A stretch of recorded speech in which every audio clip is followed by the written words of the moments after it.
Welcome to ID the Future, a podcast about intelligent design and evolution. What do cancel culture, samizdat, and Darwinism have in common?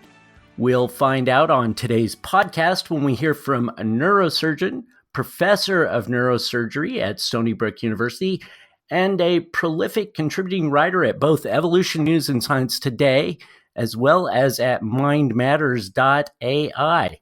Welcome and thank you for being here, Dr. Michael Egnor. Thank you, Rob. Thank you.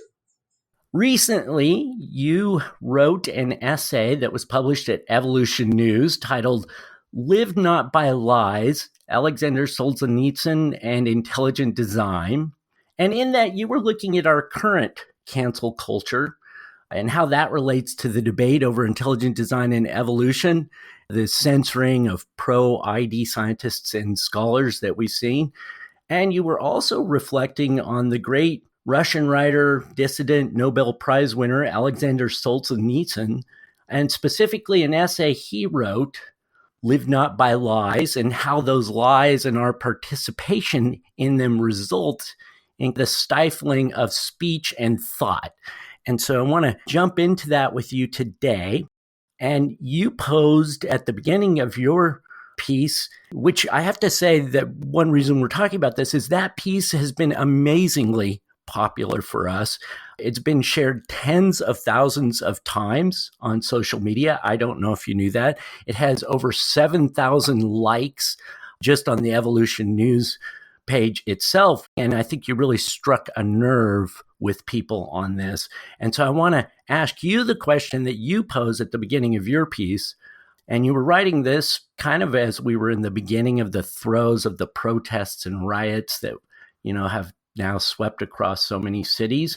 And you were asking how people like our listeners, like you and me, anyone who cherishes free speech, academic freedom, and scientific integrity, you ask, what can we do to protect those things in this sort of environment? Yes, it's quite remarkable how in our culture we are imitating in many ways some of the aspects of totalitarian cultures, particularly of communist countries, in the sense that people's lives can be ruined. People, for the most part, aren't being sent to prison or the gulag, but they can be professionally destroyed and personally destroyed, simply for expressing opinions that even 6 months before were quite accepted. And I think we all feel that this repression is closing in on us, that we're no longer allowed to speak freely, to express our opinions. We're only allowed in many ways to express the officially approved opinions of the elites who run things. Mm-hmm. And what has been helpful to me is to recognize that, of course, we're not the first people who've gone through this. And people like Solzhenitsyn have faced this, and they faced it in a much more draconian way than we thus far have. And they have answers. They have ways that we can deal with this that can be quite effective. Yeah, he went through a lot. I haven't read a lot of him, but I understand his trials and tribulations, and what he faced is worse than what most of our scientists and scholars face, and all of us in various ways right now with the kind of cancel culture. And his response was to basically tell people not to participate in the ongoing sort of misinformation, the lies. Maybe you can explain that part of his approach. Sure. Well, Solzhenitsyn, for listeners who don't know him well, was a Soviet dissident. He was a writer who wrote many great novels and nonfiction, won the Nobel Prize in Literature. And as a younger man, he was a rather active dissident in the Soviet Union in the 1940s and 50s, and he was sentenced to the gulag. He spent many years in the gulag and wrote about it. He was released, but continued to resist the totalitarian system he was living under. And in February of 1974, he wrote a short essay called Live Not by Lies. It was an essay on how ordinary people could deal with living in a repressive system. Ironically, the same day he wrote the essay, he was arrested by the Soviet secret police and he was exiled from the Soviet Union. The very next day, he was thrown out of the country. actually settled in Vermont, lived in the U.S. for many years. But his insights in the essay are quite remarkable. The point he makes is that living in a system of totalitarian repression really reduces us spiritually. It makes us craven, makes us afraid, makes us cowards, makes us willing to sacrifice our integrity, to sacrifice the truth, simply to assure that we can still feed ourselves and get a nice house, a nice job, and things like that. But he said that's really a betrayal of ourselves, a betrayal of the truth, and that there are ways that we can fight back, and they're not risk-free, but they're for the most part doable. And he based his strategy on the observation, and I think he's exactly right, that totalitarian systems, either a formally totalitarian system like the Soviet Union, or at least implicitly totalitarian systems like cancel culture and political correctness and so on, simply don't have the resources to police with force everybody who lives under the system. That is, there's not enough violence available to these people to shut everybody up. So what they do is they will pick a small number of individuals and do terrible things to them. And then they count on the rest of the population to censor themselves. So that the only way that cancel culture, to use our example, works is with our complicity. That is, it only works if we go along with it. They can't cancel us all. There are too many of us. So they depend on us living their lives. They depend on us not speaking out, on us saying what they want us to say. And what Solzhenitsyn said is that you don't have to do that. That is, that you don't have to necessarily actively, physically, in a confrontational way, oppose this kind of behavior. You can oppose this behavior simply by refusing to participate in their lives. The fundamental expression that he uses in the essay is, let us refuse to say what we do not think. So that if we don't believe something, we don't say it. We just refuse to say it. If we're asked to spout some Marxist ideology or critical theory or any of the various kinds of things that we're supposed to be saying nowadays, we retain the ability to simply refuse, to not cooperate. We'll write it. And he said, refuse to write or speak or endorse anything that you do not believe is true. Simply don't participate. Refuse to attend any meetings that are predicated on lies that you believe are predicated. And if you're at a meeting and lies come up, you can, of course, stand up and oppose them, but that takes quite a bit of courage and takes some risks. Or you can just walk out of the meeting, just leave. He pointed out that there are consequences to that, of course. You can get in trouble, but they're not the same consequences as if you spoke out loudly on a regular basis. And the powers that are imposing this on us really can't deal with large numbers of people who don't participate. Right? I mean, they can demand your presence at meetings, but if millions of people don't show up at these meetings, if millions of people are not a part of the lie, there's not a lot they can do. Right. So that we retain the power to fight back. And the power is fairly simple. It's basically non-compliance with lies. That is amazing when you think about it. It sounds simple, non-compliance with lies, but as you said, it can have repercussions and consequences. So it does take a certain amount of courage and bravery to even be silent in the face of demands to, make certain claims or to speak out. As we've seen in the intelligent design community, they can't censor all of the scientists. They certainly can't change the science itself, but they can do things that cause a chilling effect. Like you said, they single out one or two people. Maybe they deny them tenure. Maybe they, don't publish the work or whatever it is. They hold them up for some sort of ridicule in order to make others self-censor. And so we have seen that in the past in intelligent design, and certainly in the debates about Darwinism, for the past 20 years, we've sort of seen this coming, and now it's moved beyond just that one area into a much wider part of the culture. And, it's great to see that there are people, scientists and scholars who have stood up, and it gives you the feeling that, yes, if I need to, I can do that as well. Yes, I really think that the intelligent design Darwinism struggle has been a kind of a prelude, kind of a microcosm of what we're going through now, because we see the very same patterns that you're expected to sort of take a knee to a particular ideology, and you can get into a lot of trouble if you actively fight back. The beauty of Solzhenitsyn's approach to things is that it can be tailored to fit the circumstances. That is, that if you are in a personal and professional circumstance where you can stand up and refute lies that are being told, do it publicly, do it vocally, or do it by writing or by contributing to organizations and so on, that's great. That's please do.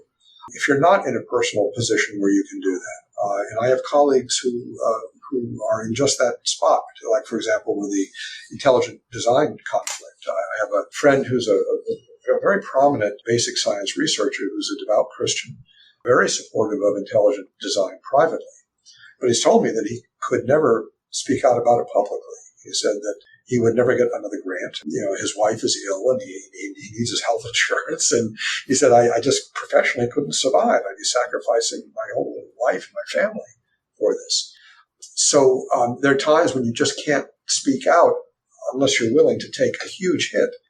But what Solzhenitsyn says is that you don't have to do that. If you're in a position where you can be an active public dissident, wonderful, that's great.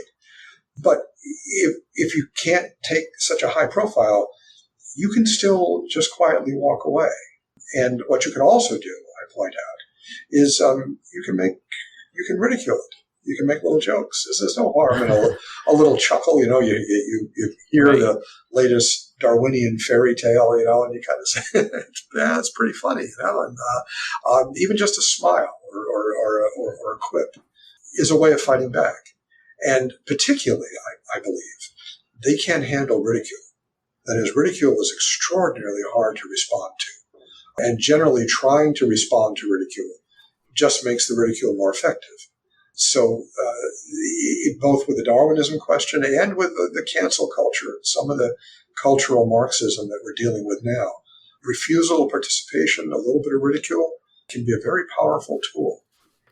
And it's interesting in the wider culture now, the sort of role that science has grown into of people adhere it in a religious fervor. It's scientism, and it is being used in the name of science. All of these things happen in public policy now, whether it's in how we respond to the pandemic or in other similar things in climate change and so on. And that largely originated in the Darwinian debate over many years.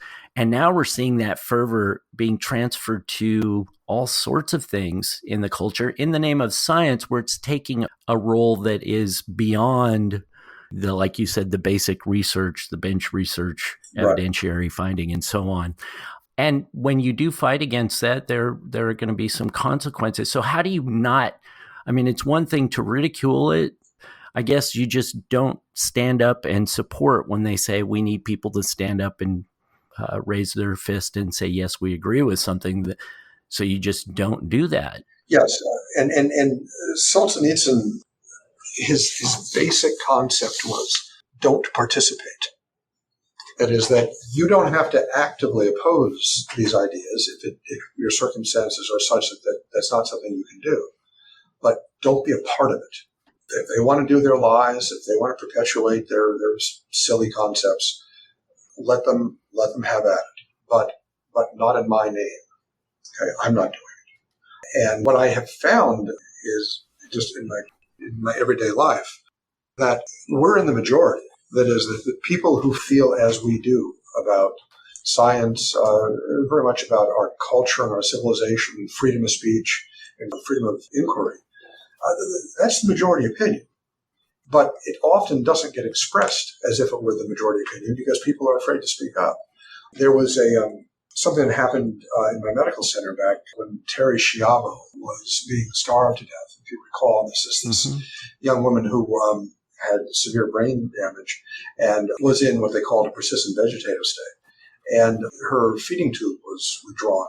There was a national controversy over whether she should have been starved to death. And we had a meeting at the hospital where everybody who worked at the hospital was invited. And our ethics committee was up on the stage. And there must have been several hundred people from the hospital, doctors and nurses and all sorts of workers at the meeting. And I came in a little late and was standing in the back of the auditorium, and the ethics committee was talking about, and all people on the committee basically supported what was being done to her. So and nobody said a word. The entire room was just, seemed to be that everybody agreed that what was being done to her was the appropriate thing to do. And I just couldn't take it. It was disgusting. So I spoke up, and I said, look, I don't think what's being done to her is right. I pointed out, ironically, that we're having a meeting about starving a handicapped woman to death, and the meeting was catered. So they brought samples. So the people at the auditorium were eating sandwiches while they're talking about this. And as soon as I said that, everybody stopped eating. Everyone put the sandwich down. Nobody ate a bite after that. And as soon as I said that, the hands went up all over the auditorium. About half the people in the auditorium completely agreed with me. But people were afraid to speak up. So sometimes even just speaking up a little bit, or at least not being a part of the lie, can embolden other people. And ultimately, I had people on the ethics committee come up to me and say, thank you, because I kind of felt that way, but I didn't want to say anything. And these are the people who are up there, and they're on the committee. So it can make a tremendous difference. The fact is that there are orders of magnitude more of us than of them. That is, that people who feel as we do, who support academic freedom, who support human dignity, who support freedom of speech and freedom of religion, there's a lot more of us than there are of them. And the only way they control us, the only way they oppress us, is with our cooperation. So the very least we can do is refuse to cooperate. And if you can do more, great, but at least don't be a part of it. Well, I appreciate your insight on this and sharing this, because it does at times seem hard to know what to do, especially if you're not working in a field where this comes up, but you still feel and watch those things and you feel this is important. One easy thing people can do is read your articles and others at evolutionnews.org and share those with their friends and help to spread good information and hopeful information about how to stand up in the face of some of these things like you've written about here.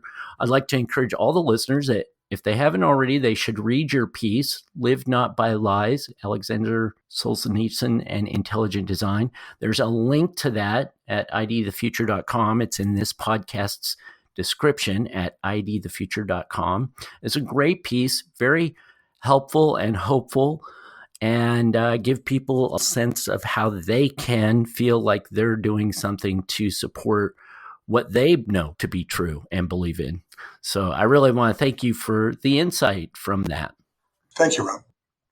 Your writing is needed at this time, and I encourage everyone to follow your writing at evolutionnews.org. And also, you do a lot of writing at mindmatters.ai. I know you focus largely on the brain. Surprise, surprise. And issues of consciousness and free will and some very interesting things there. So people can also find your writing at mindmatters.ai. Again, I really appreciate your taking the time to talk with us. Thank you so much. This is Robert Crowther for ID the Future. Thanks for listening. This program was recorded by Discovery Institute's Center for Science and Culture. ID the Future is copyright Discovery Institute. For more information, visit intelligentdesign.org and idthefuture.com.